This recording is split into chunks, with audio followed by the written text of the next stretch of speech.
আসসালামু আলাইকুম। সবাই কেমন আছেন? আশা করি ভালোই আছেন। আমি দুইটা কথা বলতে চাই। কথা হলো, এতে আমরা বাংলাদেশে বসবাস করি। বাংলাদেশের জনগণ এদেশে কিন্তু সরকার আছে, প্রধানমন্ত্রী আছে, সরকার আছে।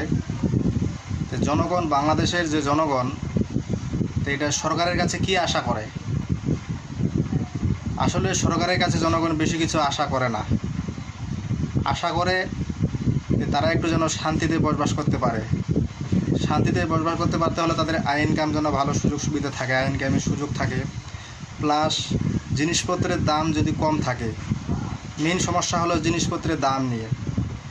জিনিসপত্র দাম এতটাই যে বেশি যে বাজারে গেলে টাকা থাকে না, যে কোনো জিনিসের দাম।